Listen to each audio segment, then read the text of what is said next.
Great, thanks Derek very much. Great.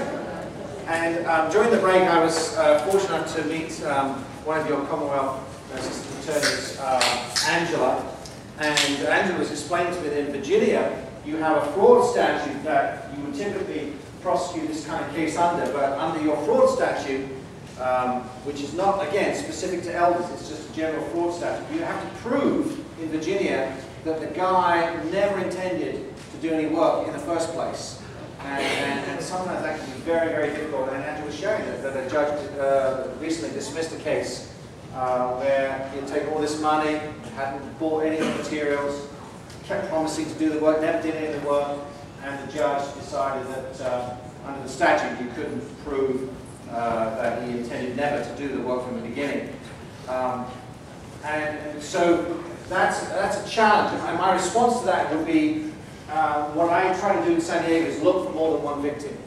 Because it's difficult to prosecute these cases in just one victim only. But when you've got 3, 4, 5 victims and you bring them all in, then the judge gets it. And he goes, I see what's going on here.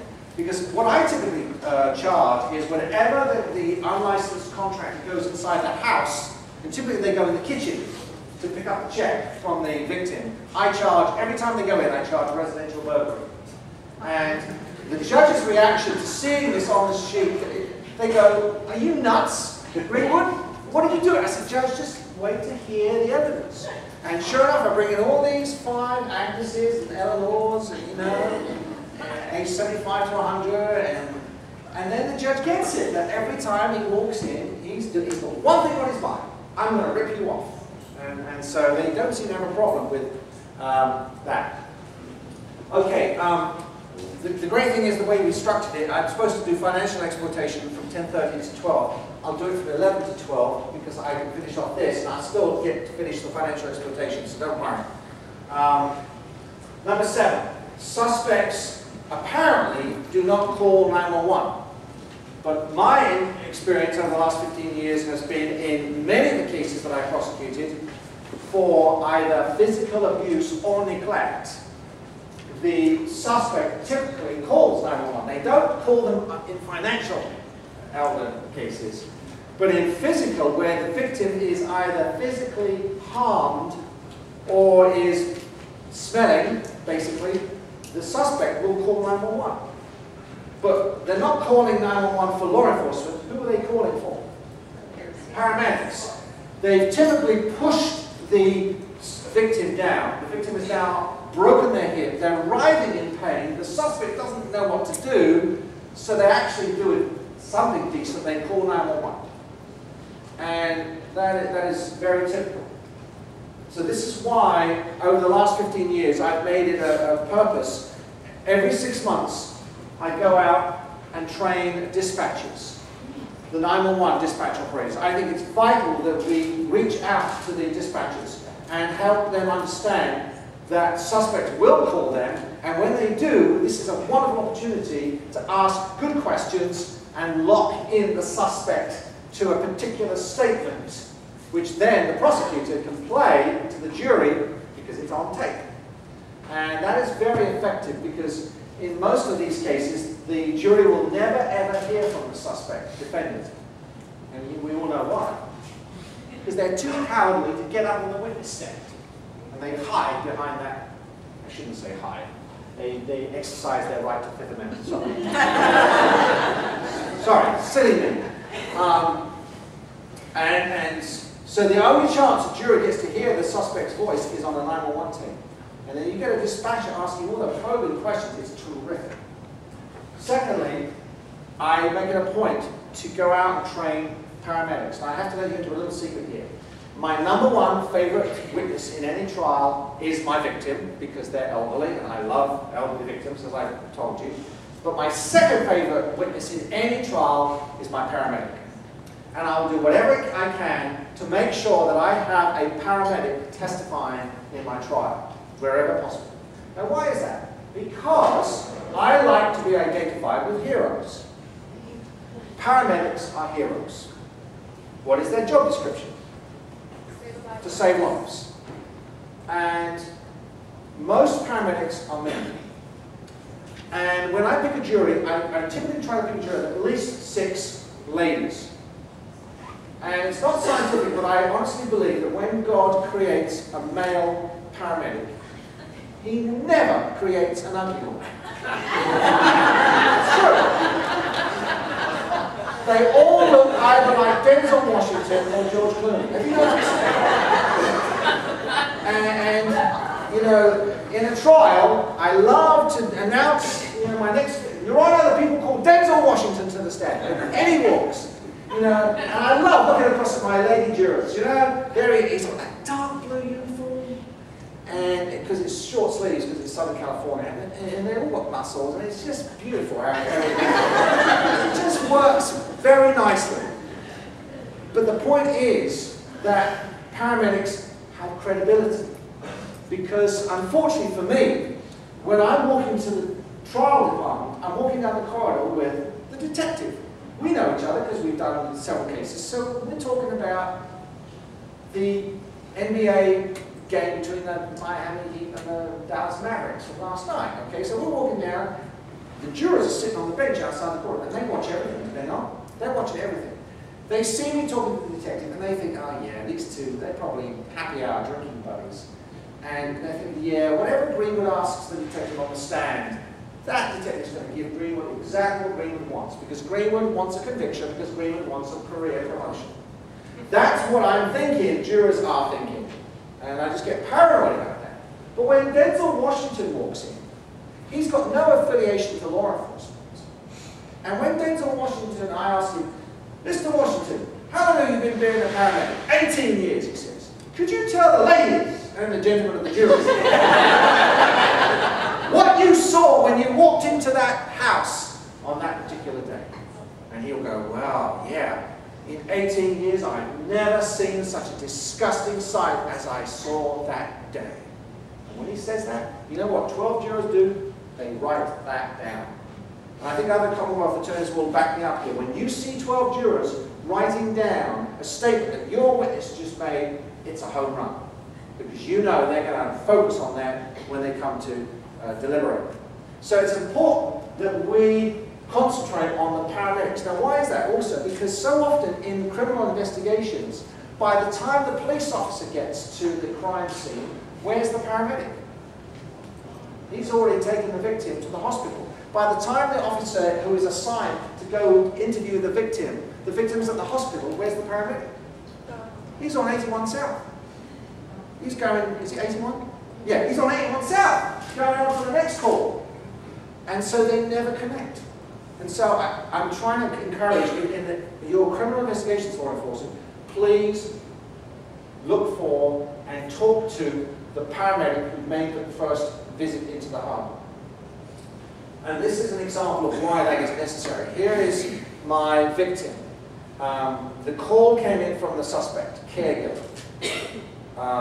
He acted a little suspiciously, and he just basically went and said, I think she's dead. Can you send somebody along? Weird. I mean, just weird. So they sent a paramedic, and they sent a police officer to the house. But because she's elderly, they just assumed that she died a natural death. They removed the blue blanket. Now, she's a little undernourished, but nothing severe. Paramedic is trained to see, okay, make one question, is she alive or is she dead? She's dead. So there's nothing I need to do. Police officer is there to determine, is there a crime here? And he's looking for bruises, he's looking for forced entry, he's looking for a sign of struggle, nothing. And they both look at each other and say, well, we don't need to be here, and they leave. But before they leave, they call the mortuary to come and pick up the body and take her to the mortuary. Now, back at the mortuary, she's on the slab. The morticians remove the diaper. And when they remove the diaper, they find diaper number 2, 3, 4, 5, 6, 7 diapers later, finding the results are stage 4. And they find stage 3 to 4 in the upper back. Now, had they just rolled her over, they would have found that. But they didn't do that. And that's why I train paramedics and responding officers to always check on that. What's also interesting to me is when I read police reports, I never ever get to see the name of the paramedic. I'm looking for Denzel or George, but all they tell me is medic 26. Medic 26 doesn't do it for me. I need to know the name of the paramedic, and I want to please a statement from the paramedic by the police officer. What did you see? What time did you get there? What was the response of the reporting party? In one of my cases, when we talked to the paramedic, you know what he said? Oh yeah, the son let us in. His mother was on the floor in a terrible condition, and as soon as we came in, the son went upstairs. And we thought that was a bit silly, a bit strange, so one of us went up there, and you know what he was doing? Playing Nintendo. Which says a lot about the whole situation. So he couldn't be bothered. Paramedics see it. They know it, but very rarely, in my experience, do they get interviewed extensively by police officers. So try to make sure that happens. Here's another one. Engine 12. I don't want to know it's Engine 12. I want to know who was there. What were the names of the actual paramedics? They make great witnesses. Okay, number 8. I used to hear this a lot. No point in reporting it because I get calls often from people and I say, well, have you made a crime report? No, why not? Well, they won't do anything about it. Yes, they will. And just the fact that so many law enforcement are here today is a reflection of the fact that law enforcement will do something about it. They can. And then I get people telling me, well, I tried to make a report and it didn't work. And so I say, then write a letter. I'm a great believer in letters. Phone calls are not good enough. And it's the same with when I'm slow in responding to a case. If a victim or a victim's family feels that I'm delaying, they write a letter to my boss. Does that get action? You bet it does.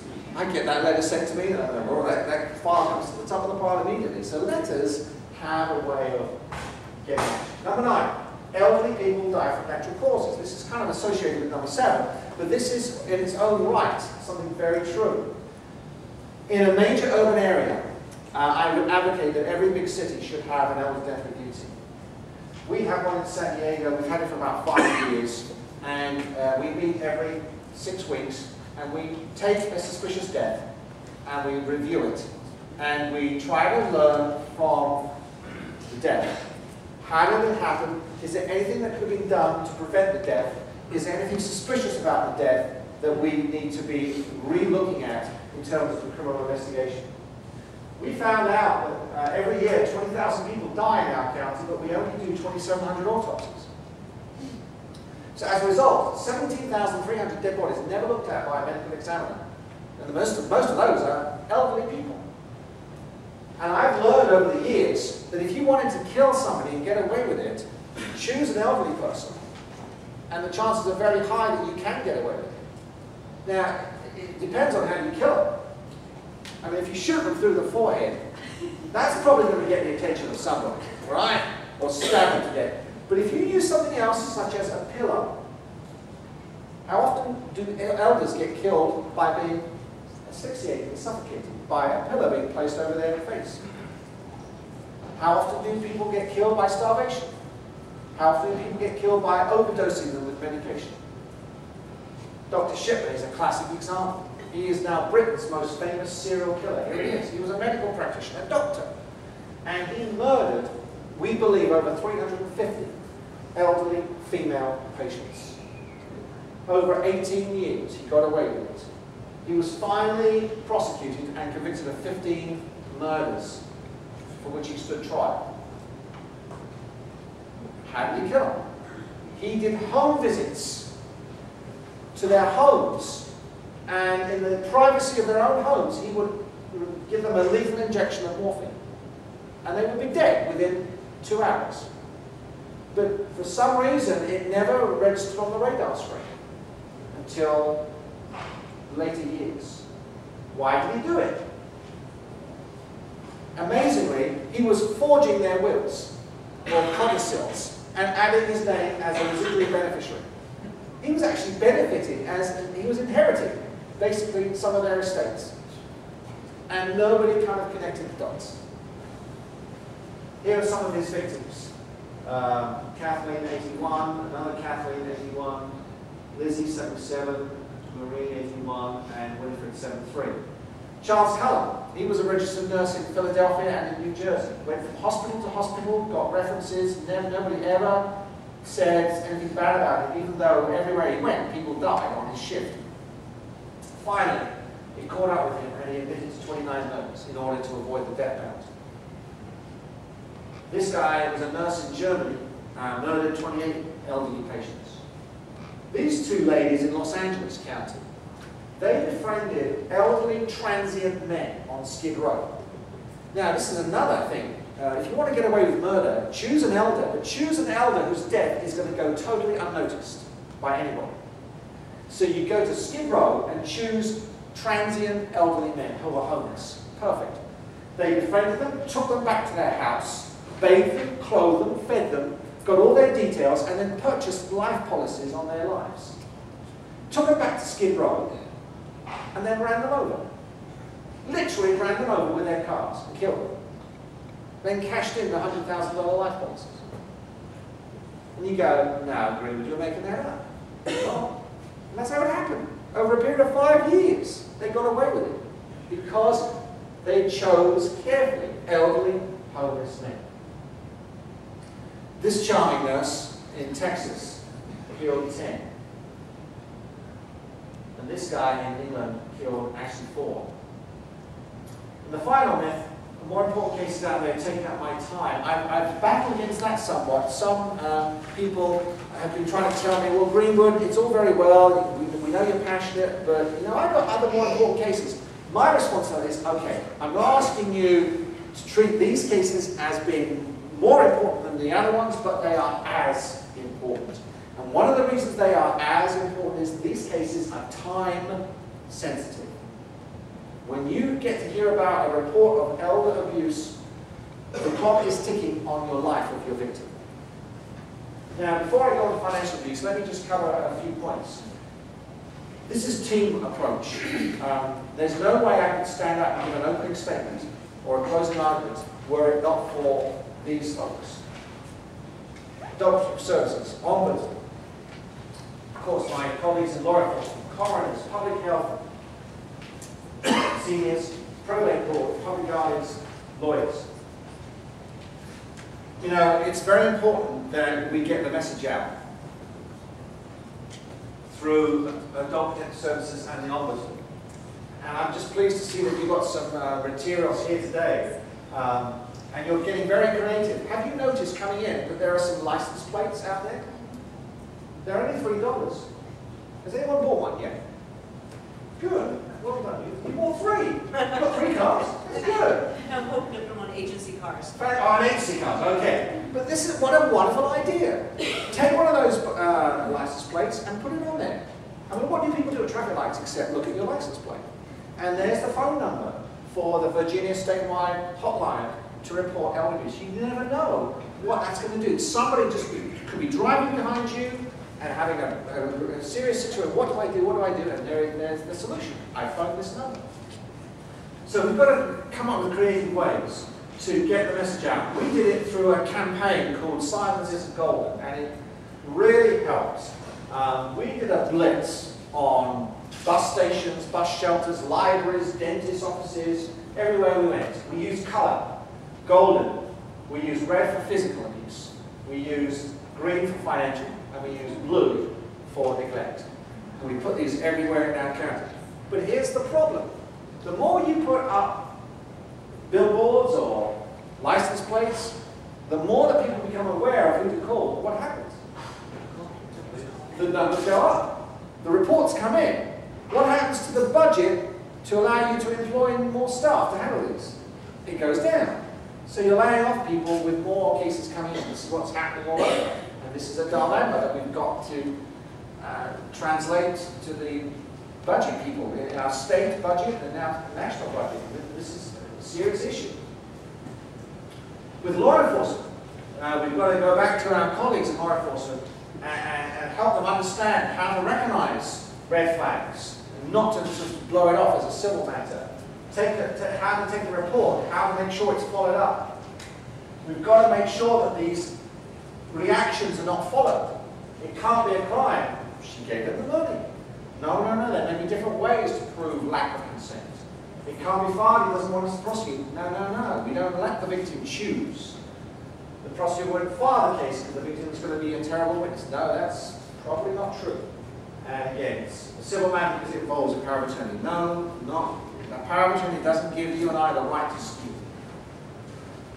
So with Commonwealth Attorneys in Virginia, I'm saying to you, these cases are worthy, they're provable. Let's get creative in the way we charge these cases. Maybe there may be another statute that we can use. If the one that we're using is a little difficult, maybe there's something else we can go. And let's continue to talk to Adult Protective Services and listen to what they're telling us about what they're seeing out there and some of the issues that they come across. The medical examiner, we need to talk to them about what they're seeing and about suspicious deaths. We need to talk to nurses and doctors in the urgent care facilities. What do we see? Remember that they are obligated to report these cases to law enforcement and or Adult Protective Services. They've got to look for unexplained injuries, look for inconsistent explanations, look for hospital hopping. Some of these suspects will take the same victim to a different hospital than the one they took them to before in order to avoid some kind of paper trail. And then, of course, senior citizens. I've learned through a lot of trial and error, always provide a positive message. I'm being asked to do a lot of speaking engagements in places like mobile home parks. And I've learned one thing: never agree to do it at 7 o'clock at night. Because even though people are very kind and say I'm a good speaker, I can never compete with Wheel of Fortune. Seniors will never leave their homes and miss Wheel of Fortune for anybody. No. So don't do it at night, never in winter, always do it at lunchtime with a door prize. And make it free. They will come. They will come in their droves. But also, give them a positive message. And so instead of saying, come and hear about elder abuse, come and hear how to avoid becoming the victim of identity theft is a catchy way of getting the message across. And if anyone's interested, I've got a PowerPoint that talks about the top 10 tips on financial safety. One of the best things we've ever done with Adult Protective Services at my office, we've done a seminar which has run for the last 2 years. It's sponsored by Subway sandwiches of all people. And before the lunch, we have a female, she's 72 years of age, and she's a black belt, judo. And she comes dressed in her judo outfit, and she teaches the seniors in the class how to protect themselves physically. They then have a Subway box lunch, and then after lunch I come up and give them their top 10 tips to be financially safe on things to watch out for and do. And it's proved to be the most successful thing we've ever done. What about elder law attorneys? Attorneys in private practice who have elderly clients. They see a lot of stuff going on, but they are hindered by attorney-client privilege. And so whenever they get a client who suddenly, inexplicably, is not using them anymore, and another lawyer is suddenly in the picture, I'm saying to that first lawyer, you need to find out why your client of 30 years suddenly has ditched you and gone to another lawyer. That's a red flag. And so I encourage those lawyers to make an unannounced visit to the home. Now, it's classic. Whenever I mention this to a probate section or estate planning bar full of private attorneys, you know what they ask me? Who's going to pay for that visit? I tell you, and I get really upset about it, and I say, look, your client has paid you for the last 30 years. You owe it to your client to make an unannounced visit to their home, just to see how they're doing, and without any strings attached. Because so often, the reason why they are now changing lawyers is because the new friend has come into their life and has chosen the new lawyer for them, and the new lawyer is now going to amend the living trust that the first lawyer created 20 years ago, and to put the new friend on as the new beneficiary. We've got to build the awareness level, and you're doing that here in this county with your creation of your task force. This is terrific. But remember, we've got to go out, speak at all these places, and I'm a great fan of training your front counter person in your local police station or sheriff station. I absolutely believe that who you place on the front counter is the most important person in the whole police station. Because that person will dictate whether or not an investigation is started by your agency. Because a member of the public can walk in and will try to tell that person at the front counter what happened. And if that person at the front counter says, it's a civil matter, you need to go find a lawyer, that's the end of it. And it will never find its way back into the prosecutor's office. So please train them, dispatchers. Do we have any representatives from financial institutions here today? Okay. We've got to reach out to every single bank and credit union and Western Union, and I'll explain the sequence of Western Union in a minute, in your county. Because right now, there's probably somebody in a local town right now cashing a check, and it's suspicious, and the bank and the credit unions need to be trained on what to look for. Pharmacies. Caregivers right now are going to pharmacies and renewing prescriptions for Vicodin and other drugs unnecessarily. That's a red flag. And finally, training the clergy is very, very important, because they often are the ones that will, if properly trained, can spot what's going on. Many of your elders in your state are people of faith. They've been going to the same place of worship for the last 40 years. Where do they sit? In the same place every Sunday or Saturday, whatever it is. And when they are not in that same regular pew, that is a red flag. Because what is the first thing that a suspect will do? Isolate their victim from the social structure that the victim is used to. So again, I'm encouraging the clergy to make unannounced visits to the home. Now, actually, I will show this, and then I'll come back to the others. Just to let you know, we built a little waiting room, because one of the things I found with elderly victims when they come to court, they don't mind coming to court, but what they do mind is missing their soaps. So we have a cable TV plugged in, and we video it or DVR it in case they're testifying so they can watch it. Don't forget the oxygen machines. We have oxygen machines just in case they need it. And we have sofas, and we can make coffee and tea, and just making a little more home comforts for them. Okay, let me move on to the next one now, and start with a whole new thing called financial exploitation. I would say about 65% of all my care. Oh, by the way, that's my. Oh, you can see that, did you? That's my son jumping off a bungee thing. This is classic of my son. He never does anything half-hearted. He's 24 and he launches into things without thinking about it. And that's classic. That's in Queenstown, New Zealand. Okay, so now 65% of all my cases are financial exploitation. Some people have called it the crime of the 21st century, and it may well develop into that. So what are we talking about here? Well, obviously regular theft, which is theft of cash, jewelry, gold coins, you name it, cars. I mean, I'll have people steal whatever they can from the elders. Credit card fraud, even the houses. They'll even literally steal the houses. I'm sure you've seen those. The home improvement scams, which we talked about, and unlicensed contracts overcharging. Then we've got the regular telemarketing sweepstakes email scam. And then we've got a whole other area of investment fraud, which can look to become very technical, but it doesn't have to be. You know, my job is so rewarding when I get to do things like this. When I meet people like this gentleman who is 89, with a sweet 87-year-old wife, they've been married like 50-something years, and they thought they had lost their whole life savings.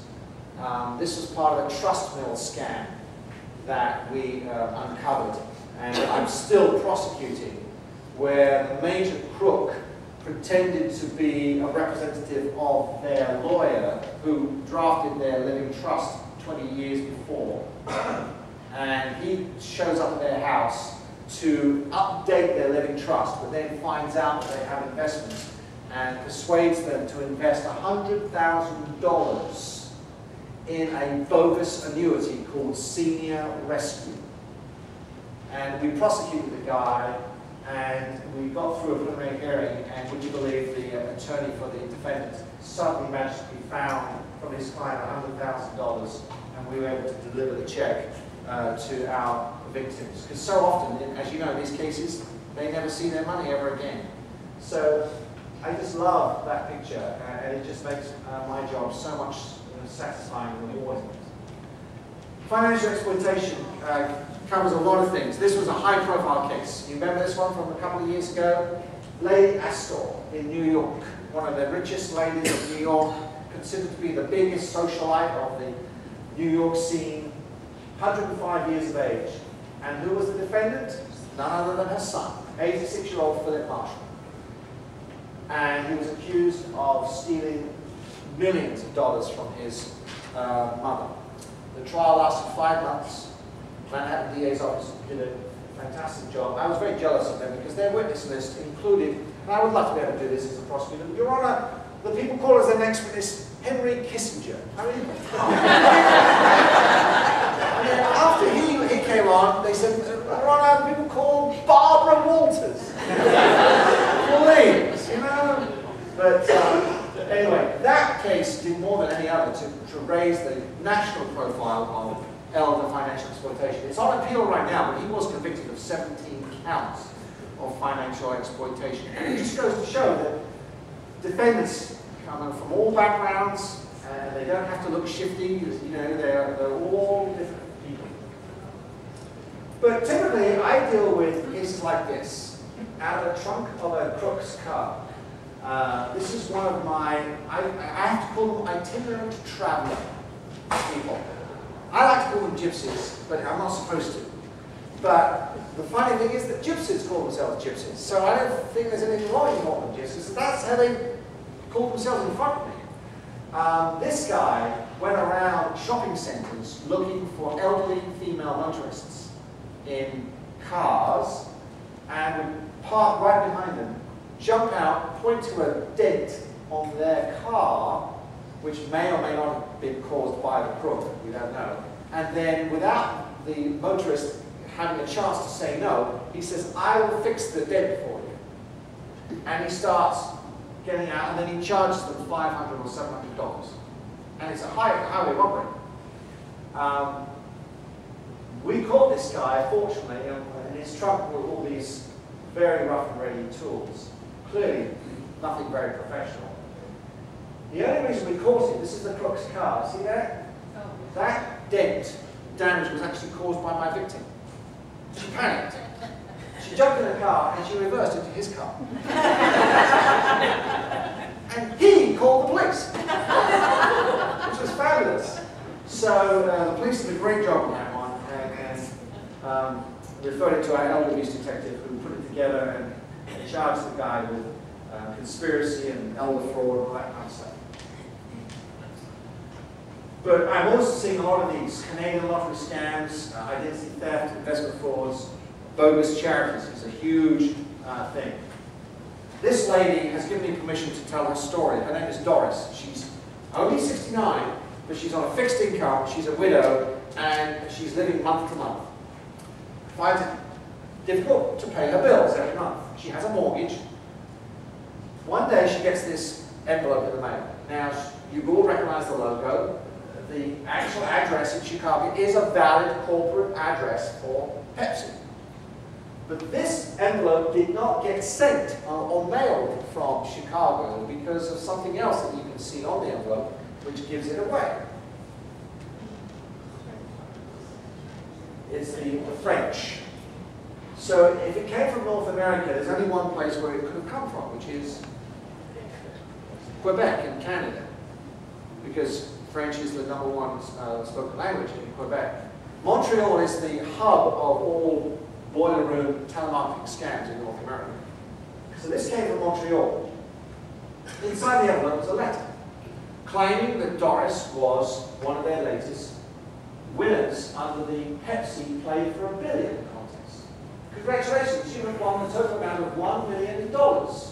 You will also be appearing on the ABC network in front of a live studio during primetime TV for your chance to win $1 billion. Now, have you ever heard of a competition where the winner gets $1 billion? I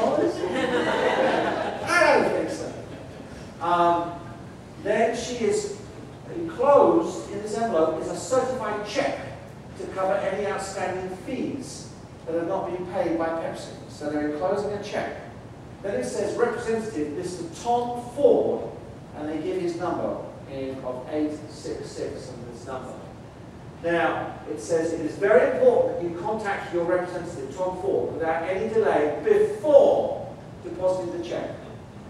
So Doris had to call this guy. By the way, these crooks always have a short English-sounding name, like Tom Ford, or David Brown, or Tim Evans. They will never use a Greek or a Polish name, I promise you, okay? Because they want the victim to remember their name and become comfortable speaking the name so that they become friends very quickly. She calls Tom and he gives her the instructions. Now, he reminds her that on the bottom of the letter, this is what it says. You are obligated by United States federal law to keep the prize claim number and prize information highly confidential for your safety and security. Have you ever heard of a United States federal law telling you to keep your mouth shut? But this is how they use it. So basically he tells them, don't tell anybody what you've won, because they're going to steal your money if they know that you've won $1 million. So just keep it all cool, don't say anything. But when you take this check, don't tell them. Would you believe a check that said virtual Las Vegas? I don't think so. She takes it to her bank. It was Wells Fargo. She has $18 in her checking account. She now presents this check for $5,400. The bank teller doesn't think this is at all sinister. She puts it through, you know how they put it through a scanning machine? Because it went through the scanning machine, the bank thought it was okay. Doris now asks, because Tom told her to, asks to withdraw cash of $3,700. And the bank gives her $3,700 in cash, even though they've only just deposited the check. What does she do with the money? She takes it under Tom's instructions to Walmart. Because inside Walmart is MoneyGram. She wires the $3,700 back to the crooks. The next day, the bank calls Doris up and says, hey, this check is bogus. We're freezing your account. You owe us $3,700, and we're going to take the money as it comes in for your pension check. She relied on her pension check to pay all her bills. So that's why Doris was just freaking out. She did a smart thing. She went to the ABC local network and told her story. And it went out on the 5 o'clock news. I was contacted to ask for my comments, and unfortunately, again, this is why I have to put up that thing for my boss. I let my mouth run a bit too much, and I blamed Wells Fargo for this whole situation. I said it was inexcusable that they didn't ask her more questions, and why did they give her $3,700? So I got a call from Wells Fargo asking me to meet them at their executive's office. But they did the right thing. They reversed the charge, and so they took the hit, not Doris. You all know about the grandma scam, right? That's very prevalent right now, where the crooks call up and pretend to be the grandson. And then they're telling the grandmother that they're in jail in Vancouver. And why are you in Vancouver? I came up for a friend's wedding. We had a bachelor party. I went out and had too much to drink. I crashed the rental car. I'm in jail and I can't get out unless I pay bail money of $10,000. Grandma, can you please wire the money to my friend and he will bail me out? And that's what's going down all the time. But the latest twist came 4 weeks ago when instead of the grandson, quote, calling, it was, quote, the grandson's lawyer calling from Los Angeles. Hi, I represent your grandson. I'm in Los Angeles. Your grandson was in LA last week, and he had a car accident. He injured a Chinese national who's over here on vacation from Beijing. We're trying desperately to avoid a multi-million-dollar lawsuit in China. The grandmother was a little suspicious, but she said, well, can I speak to my grandson? 10 minutes later, the phone rings, the second crook calls, pretending to be the grandson. She says, you don't sound like John. What's different? He says, oh, I'm just getting over a cold, Grandma, no problem. But Grandma, just listen to my lawyer. I really need your help. The first crook calls back. He tells her, I want you to go to your bank, Chase Bank. I want you to wire $120,000 to China. And she does. It's horrific.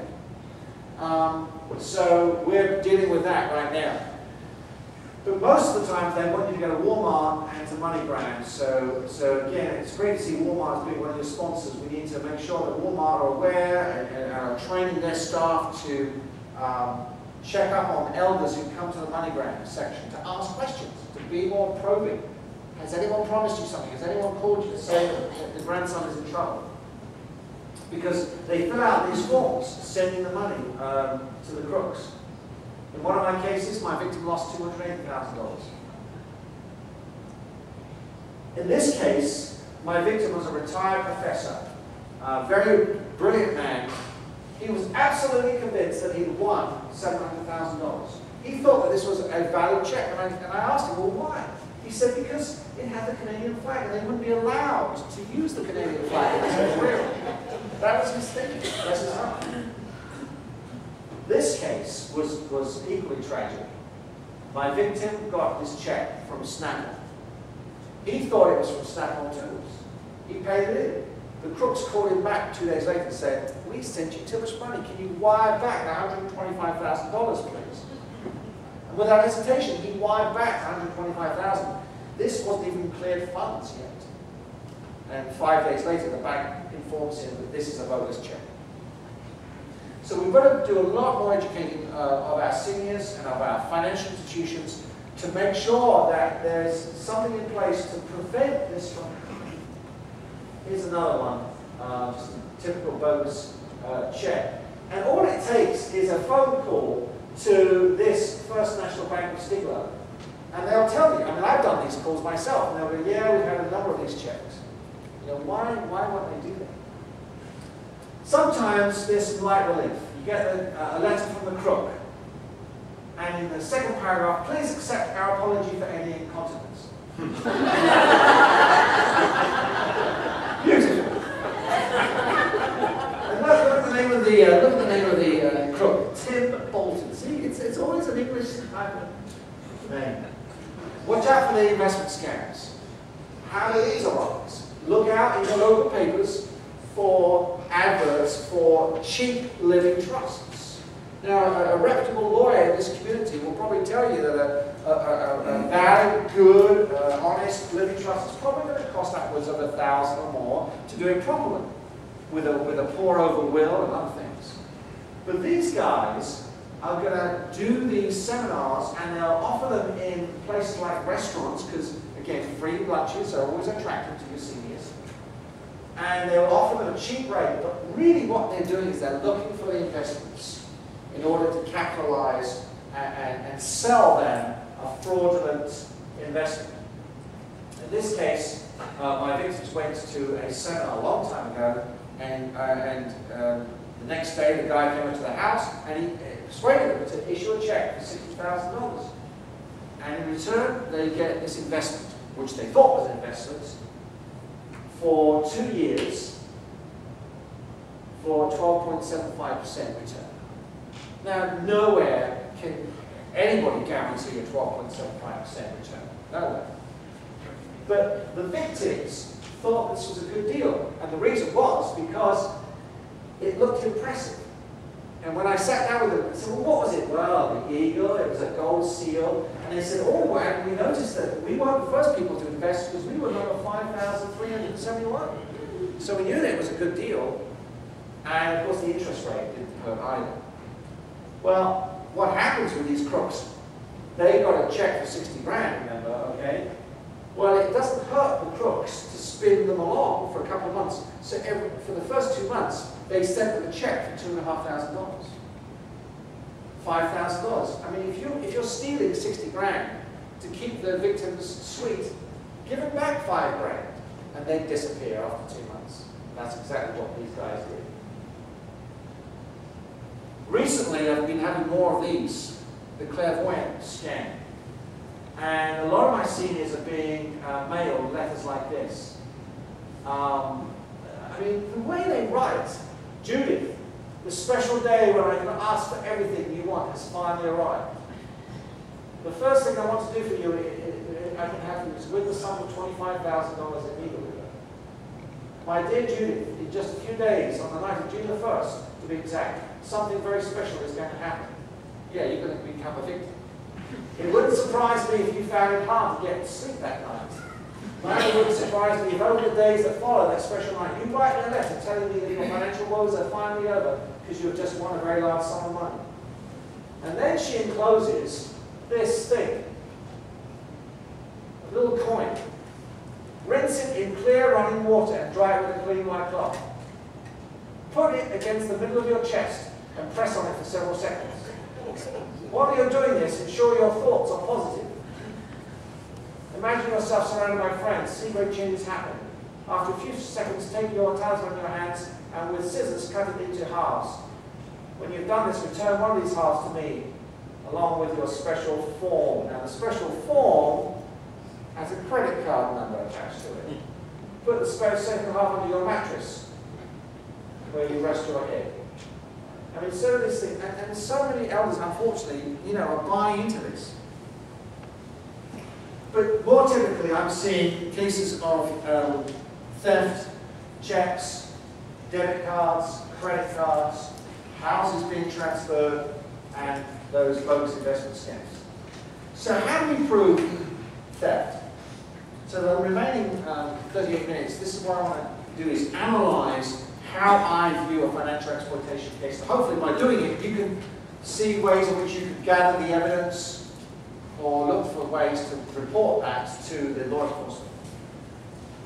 In any state, the typical theft elements are these. Taking property belonging to the victim without the victim's consent with the intent to permanently deprive. That's basically what most prosecutors in the country have to prove for theft. And this is where it becomes the most challenging. How do you prove that the elderly victim did not give consent? I have concluded over 15 years now that the best way for me to proceed is to identify the situations as being one of 3. As far as I can see, there are only 3 ways, 3 distinctive ways for me to proceed. This is the easiest way. This is scenario number 1. My victim is able to testify. They're competent. They know what happened. They are adamant. I did not give permission. This check is a forgery. This person stole from me. I didn't owe anything to the suspect. And I always say at the end, my victim is credible. In 95% of all my cases, I don't have to worry about my victim's credibility. You've already seen photos of what I mean. But occasionally, when I have an elderly man who is now alleging that a young woman has stolen money from him, I never issue that case until I've had a sit down with that elderly victim who's a man. Because in some of the cases, early on, I issued it too quickly, and I found out later that he was giving her money in return for some sexual favors. If I tell you that Viagra has been the ruin of my life, I think you know what I mean. This was a regular case, and this is the suspect. He was the caregiver. My victim was competent. She was a great victim. She was very adamant that these checks had been taken from her. She suspected this guy. He was the caregiver, and the checks were forged. But we still had to prove it. Well, it turned out that he wasn't the one cashing the checks. Who it was this guy. This guy was cashing the checks. Well, who was this guy? Well, he happened to live at 472 3rd Avenue, Apartment H. That's where this caregiver lived. So they're roommates, which only goes to show that if you start living with somebody, you start looking like them as well. So now we have suspect number 1, who's the cashing the checks in the bank. But clearly this guy is implicated because how did suspect number 2 get the checks? He would have stolen them from the victim's house, given them to his roommate, who was now forging the checks. So now we look at my victim's regular checks. This is her signature. She always signs her name GL Price. How long have you signed your name that way? Oh, 50-something years, 60-something years. I mean, she was in her 80s, so this is a long habit. How did the crook sign her name? Not even close. You know, we all have to find ways to limit our prosecution expenses. Did I need to hire a forgery expert? No. It was very clear to everybody this was a forgery. Particularly to the victim. That's not my signature. When the crook goes into the bank, this is great. He actually provides the bank with his identification. His true identification, B7007364. They put that on the back of the check. There it is. There's his name. And then the other great thing I love about these cases involving banks is there's always bank surveillance photos. But here's something, law enforcement, and you may now know to your cost, banks get rid of these photos after 3 weeks, so we've got to move quickly and get hold of them before they are overrun. So there's my bank teller, there's my crook, we know the date, we know the time, and we can prove it. And we can prove it by showing the photos and doing it that way. Now, whenever I prosecute a financial error abuse case in front of a jury, I do what I do with you. I always put my evidence, I scan it into my computer, and I put it on a screen so my jurors can engage. There's nothing more frustrating for jurors than to see a prosecutor hand a piece of paper, like a check, to a witness, and they can't see what the witness is looking at. Oh, they're straight, they're really looking over, they're trying to see it. But if you put it on a screen and they're following along, they engage. And what I love to see is jurors sitting forward, leaning over the bench, really following. You know that they're going to convict because they're investing in it. Here's the second scenario. This is more difficult. My victim doesn't testify. Why not? My victim has advanced dementia, advanced Alzheimer's, or advanced Parkinson's. So I have to do without my victim. So how do I prove lack of consent? Because I can't ask my victim, did you want your money to go to this guy? Who do I ask? I ask the treating physician who treated my victim, hopefully. And so my physician comes to the stand, tells my jurors what condition my victim is suffering from, how advanced that condition is, and then the key question is, doctor, can you tell this jury, do you have an opinion to a certain degree of medical certainty that your patient, whether your patient has the ability to give consent or not? Yes, I have such an opinion. What is that opinion, doctor? In my professional opinion, my patient could not understand what she was signing. Perfect. And that's what I use to prove lack of consent. But of course, make sure that the incapacity is present at the time when the transaction occurred.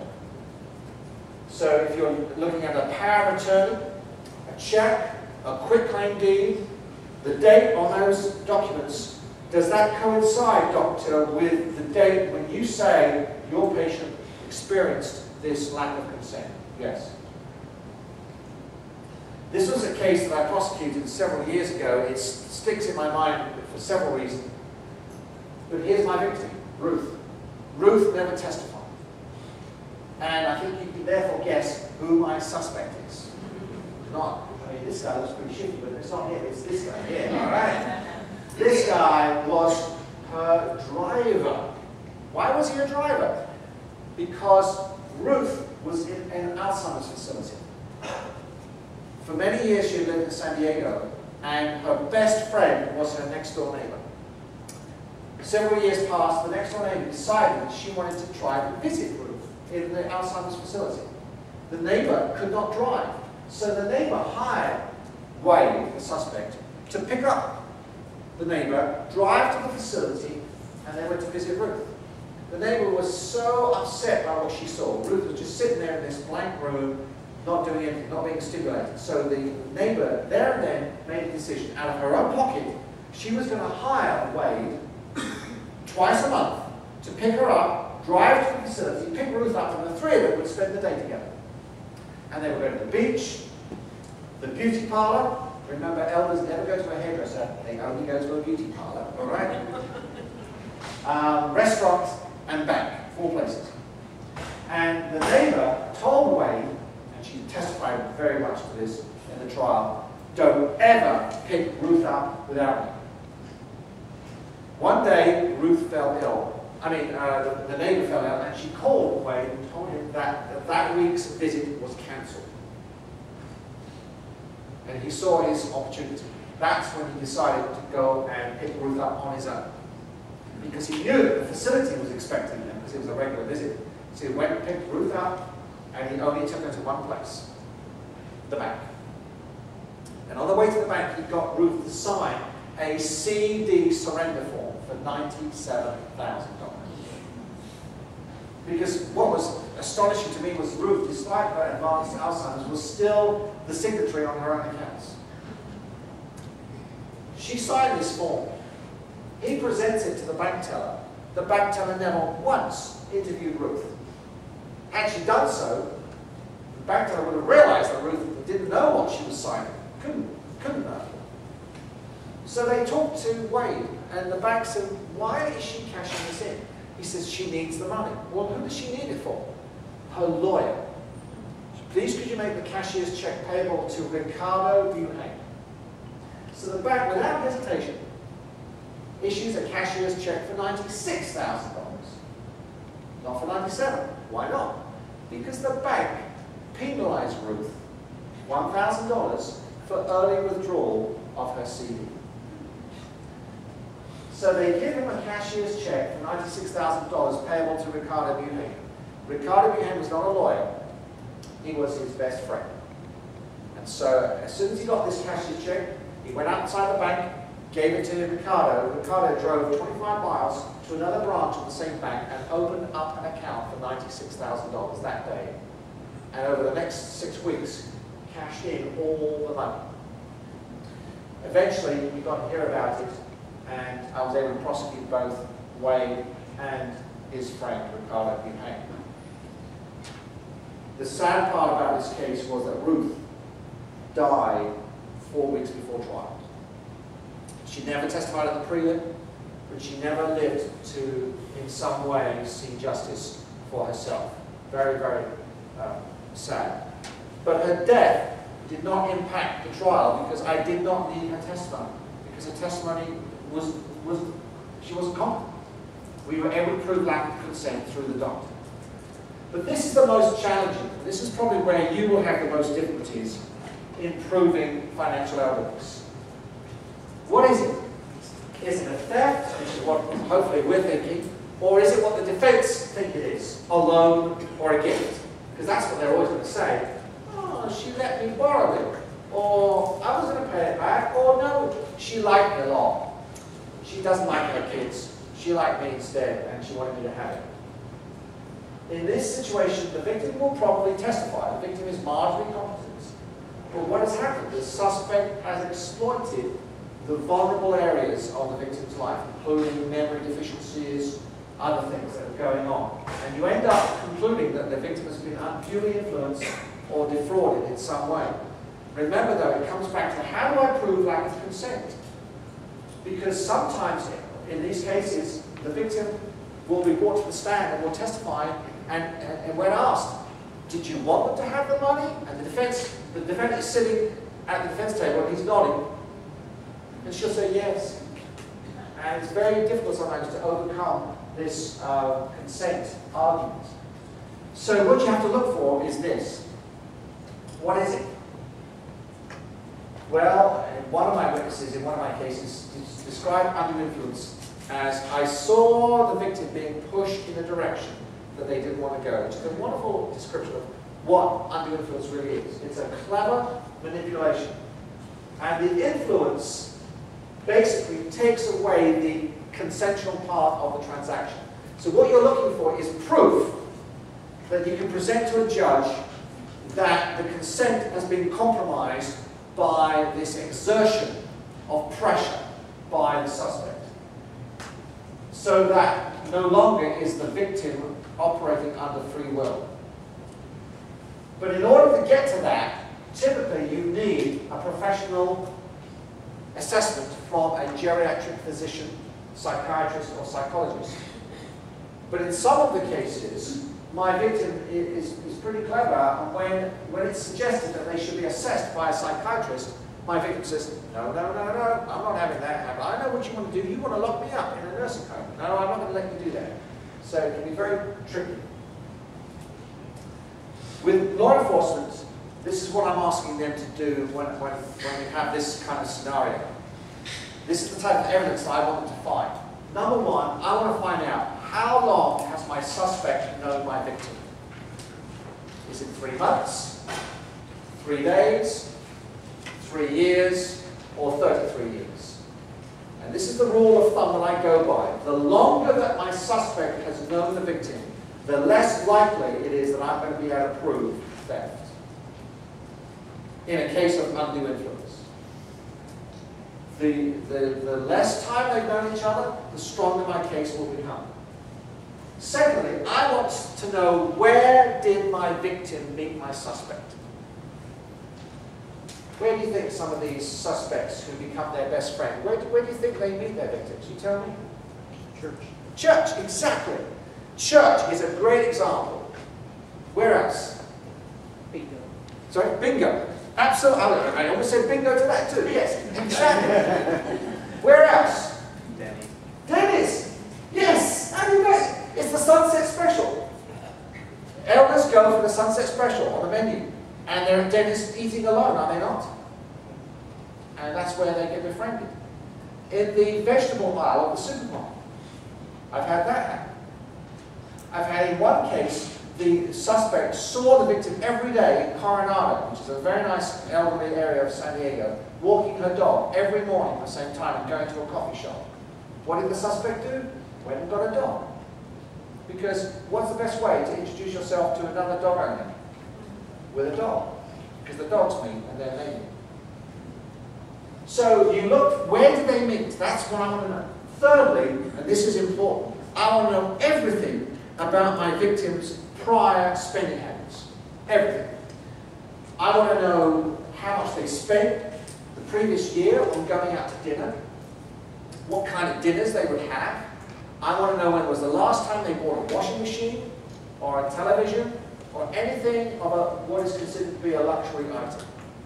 And typically your victims here in Virginia are no different from mine in San Diego. Most of my victims who fit in this scenario are typically conservative and are not big spenders. I also want to know about their prior history of charitable giving. Why is that? Because the suspect is going to say, as a defense, she wanted me to have it. It was a gift. And I want to, it sounds almost cruel, I want to prove that my victim has never been generous in her life.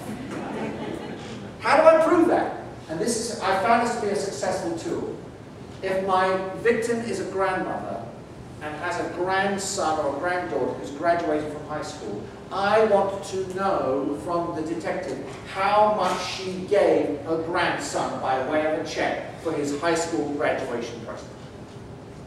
And if it's $100 or less, I will put that check up on the screen and then compare that to the $17,500 check that she gave to the suspect as a gift. Now, that just doesn't fly. And then you look at what is left. Because you do hear these stories of how these elderly men end up bequeathing all this money to the Denny's waitress, right? Well, that's because they're multi-millionaires, nobody knew it. And that's fine, that's okay. But if the suspect ends up with more than, say, 30 or 40% of their whole life savings, that is something that the prosecutor can really argue successfully, I think. Then you look for multiple escalated transactions, because these crooks don't ask for one check, they ask for multiple transactions. And then, finally, I want to know from my victim everything that the suspect told the victim about himself or herself. Because typically, in order to get onto the victim's good side, the suspect has told the victim lies about the suspect. And what they look for is a common denominator that will identify the victim with the suspect. So, well, where were you born? Oh, I was born in Iowa. Well, guess what? So was I. Yeah, so we can disprove that as being a lie. And then this is how I do it. When the victim is on the stand, I will share with them certain fraudulent statements. If you had known, Mrs. Jones, that this was a lie, would you still have given him the money? And I hold my breath. And if she says, yes, it's over for me, isn't it?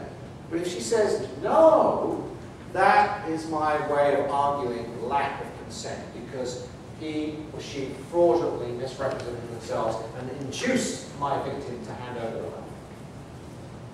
Who can help me bolster this case? These are the victims, these are the witnesses that are, I think, are great witnesses. Bank teller. Because often in these scenarios, the suspect will go into the bank with the victim and will put his arm around the victim, coax her, encourage her, right here, sign here, do this, do that. Bank tellers get a sixth sense. They know something's weird, and they will tell you that. The pastor, who has not seen this victim for many weeks or months, isolation. The neighbor, who saw things happening, heard things going on. Because behind locked doors, that nice friend will raise his voice and boss the victim around. The neighbor hears it. The doctor, the pharmacist, optometrist of the victim. These are all people who can tell the jury what a change they saw in the victim over the months and years. Family members, although I have to be cautious with family members, because of course family members are motivated because they're angry at the defendant, are they not? Because they're seeing their inheritance disappear. So there may be some bias here. So I'm putting family down towards the bottom of the list because they may not be your best evidence. Ex-spouse of your suspect. Sometimes they have got some dynamite information about the suspect. You go talk to them, and they might tell you about a prior victim that the suspect worked over, and business contacts of the suspect. So collecting the evidence, go for the bank cards, the credit cards, the bank photographs. Look for those prior medical records to show you a contrast between how the victim was before she met the suspect and then how she was after. Look for those inappropriate purchases. I love the inappropriate purchases. And when my detective calls me and says, hey Greenwood, I think I've got a good case here, we're working it up, and I say, have you found yet the 55-inch LCD flat screen television in the suspect's house? Please find me that. Because what I'm finding more and more is that these suspects, what do they do with the money? They buy themselves gadgets. And I love the fact that it's a gadget like a television, because I contrast their fancy brand new LCD TV with all the latest bells and whistles that they bought at Best Buy with the victim's money, compare it to the victim's television. Oh, you know what that is? That's a 17-inch 1964 Zenith or Grundig with still those bunny ears that you have to whack on the side of the picture. You know? And then I always say, ask questions, questions, questions. Because the more I'm in this business, the more I realize that unfortunately we have developed a culture that asking questions is rude. And I've learned that from my own children, who have told me time and time again, Dad, you ask too many questions. My son used to be embarrassed when I would come on campus at UCLA and meet his roommates, because he knew what I would do. Hi, what's your name? What do you do? What do you hope to do in the future? What's your hobbies? What do your parents do? And he said, Dad, it's none of your business. And I just, the way I'm built, I suppose, I just love to ask questions. I'm just curious. I love to see how things fit, how things came together. And I do that in trial. And you know, in law schools, those lawyers who are here, you'll know this, they always teach you in law school, never ask a question to which you do not already know the answer. I don't believe in that stuff. It's fun to ask questions in trial, to which you have no clue what they're going to say. But when you do that, defense lawyers get very agitated, because while I'm going off on a tangent, that's what I'm looking for, I don't want to say tantrum, a tangent, they're looking through all their discovery, thinking, well, where is this statement? And then during the break, they will make a protest, and Your Honor, Mr. Twain is trying to do a trial by ambush. I don't have any discovery of what that person just said. So the judge said, well, Mr. Greenwood, what is it? I said, well, Judge, I didn't know either. I said, well, this was just new to me. And so the judge tells me and the other lawyer to go out and talk to the witness. And you know what happens? We say, why is it that today is the first time you've ever said that? Nobody ever asked me, is the response. And I'm learning that more and more. And with your younger law enforcement patrol officers, just when they think they've finished, tell them, ask one more question, ask two more, ask three more. You never know where it's going to end up, because asking questions gets you evidence. I'm going to finish with looking at this case, because this was a classic example of theft by undue influence. This is scenario number 3. My victim testified, and he had some areas of extreme vulnerability. He was a wonderful, gracious man, but he was besieged by different problems which the suspect took advantage of.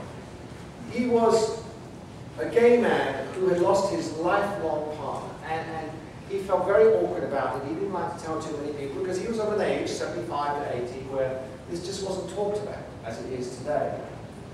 But he also was battling cancer. He'd had surgery for cancer. So he had lost his lifetime partner. He was recovering from major surgery. He was very weak, and he needed to be at home with a caregiver. His family knew that, and so they hired, through an agency, a caregiver, and they suggested that it be a man, because he was more comfortable around the men. So this defendant, suspect, came in. Now, he was a heterosexual male with a girlfriend and several children, but he immediately summed up the situation, and he realized, there's this guy, he's ready for the taking. Here's my victim, and this is my suspect's girlfriend and their daughter. Right away, my suspect starts focusing on the generosity and the kindness and the compassion of my victim. And he starts telling him, I need a car. My other car is unreliable, and I need to get here every day, right? And if my car breaks down, and I'm not here, you're going to be in trouble, so you need to help me get a car. So my victim paid for a car. He then started telling him, well, he had about 6 children by different ladies. And so he started telling him all these children they needed birthday presents. And so my victim would buy all these different toys and razor rockets for his kids. He bought him DVD players, he bought him alcohol, I mean, all kinds of things. And back then, because this is a few years ago, look what he bought him. A big screen television. And again, my victim was not very clued in as to what was going on. He was being manipulated severely by the suspect. We eventually decided to arrest the suspect because we heard that he was leaving the state with his family. So we arrested him, and when we arrested him, we found in his backpack some very incriminating evidence, which we loved. First of all, we found in his backpack a handwritten note from the victim. I, Judge Eston, authorized Don Harris to use my credit card for a loan, and he gives him his number. Also in the backpack was this note written by the victim, to whom it may concern. I made an error at the Point Loma branch. This is the bank he's talking about. I asked Don Harris to drive me to the Point Loma branch of Union Bank.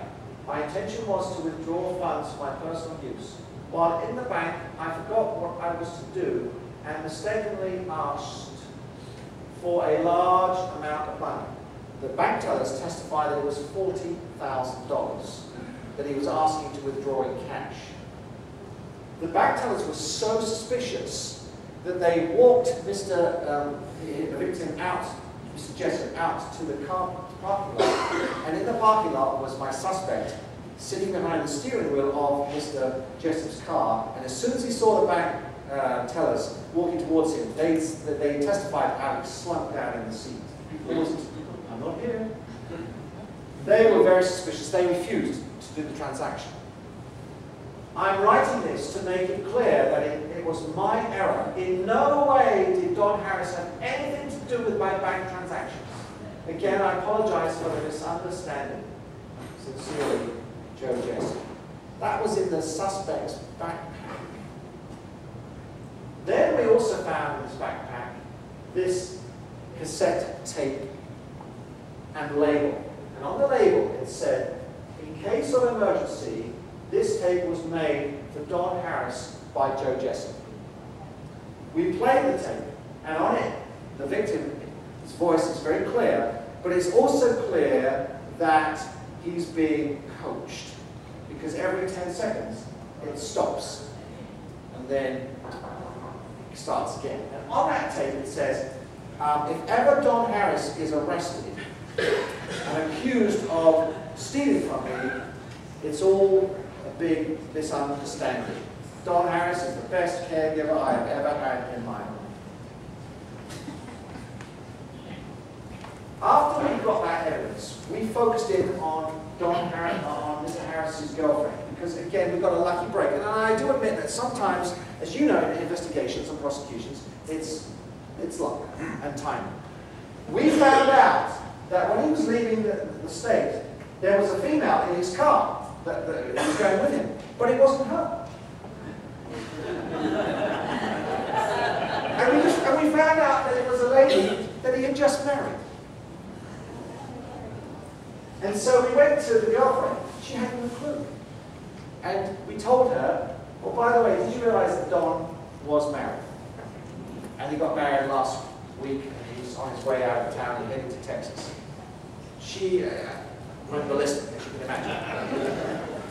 And so she started to open the floodgates, and she said, would you like to see some documents? She went home, came back to the police station, and she said, I've never shown this to anyone. Affidavit. I, Deanna Tyson, promise never to call the police on Don Harris and claim that he is physically, emotionally harming me in any way. If I do call the police and claim him up, it will be a false allegation. Have you ever seen a document like that?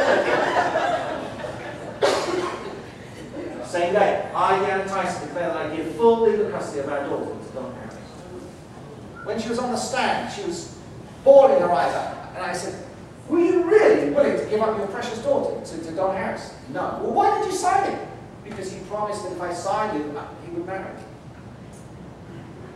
And then he was really uptight. He wanted to make sure he hit all the bases of the government. He then got him to sign a joint affidavit. I, Deanna Tyson, declare that I give full custody of our daughter to Don Harris. I promise never to call the police on him and claim he's physically, emotionally harming me in any way. In case I do, it will be a false allegation. So when we found this evidence, this put together so beautifully the whole character of Don Harris. He was a professional manipulator, wasn't he? He manipulated his girlfriend over many years by holding her to ransom with these documents, and held the victim to ransom, and did for the victim what he did here. That if he was ever arrested, he would try to then show the tape and the letter to say, hey, I'm the good guy. But it didn't work. A couple of final things to warn you about. What happens if your victim dies after the investigation begins and before the prosecution is finished? That's always a concern of mine. Now, can you remind me, Commonwealth prosecutors, do you use preliminary hearings or do you use grand jury?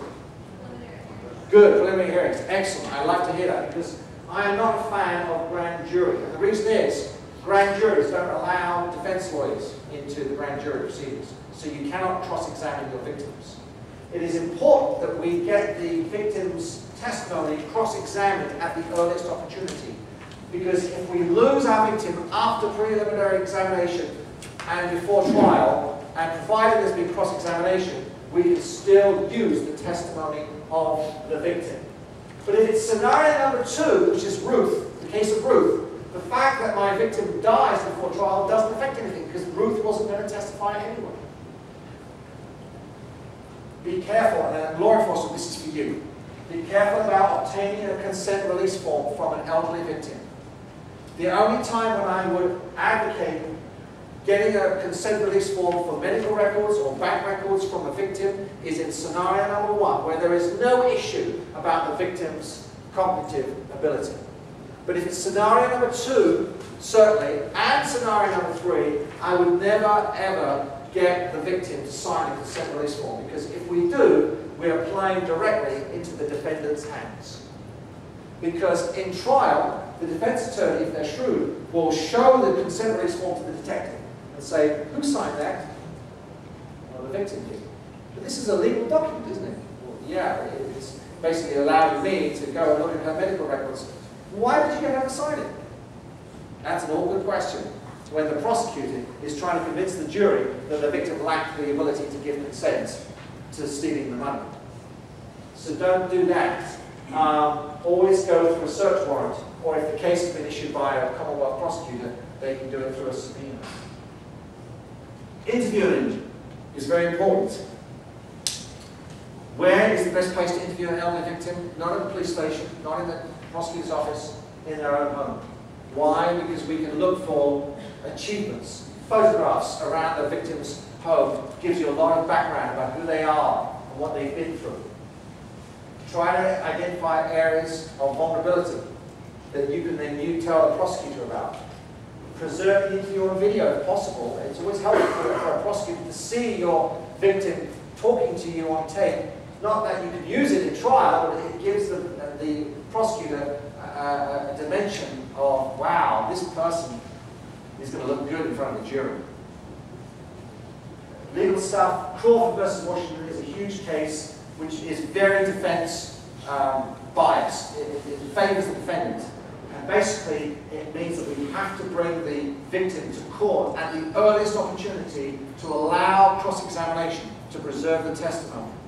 So that's why investigations are very time sensitive.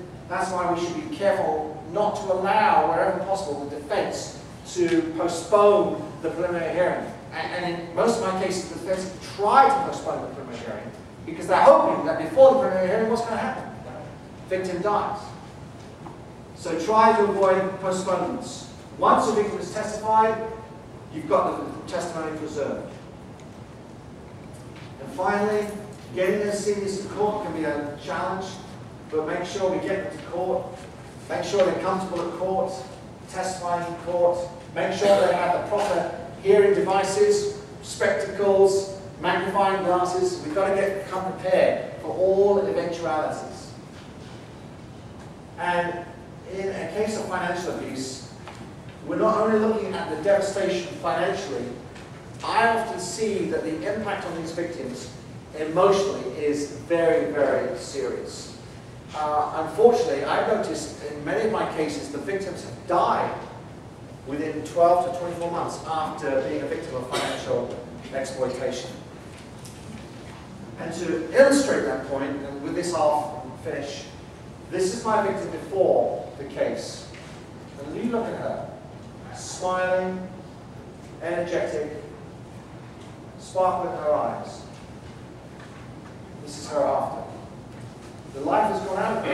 Even though she was never attacked, financially ripped off, it's like life has been sucked out of her. This is what I'm trying to get over to the judges, that financial abuse cases can be as violent as physical abuse cases. It's 11:59. Yes! Thank you, Derek. Okay, so Derek's going to come up.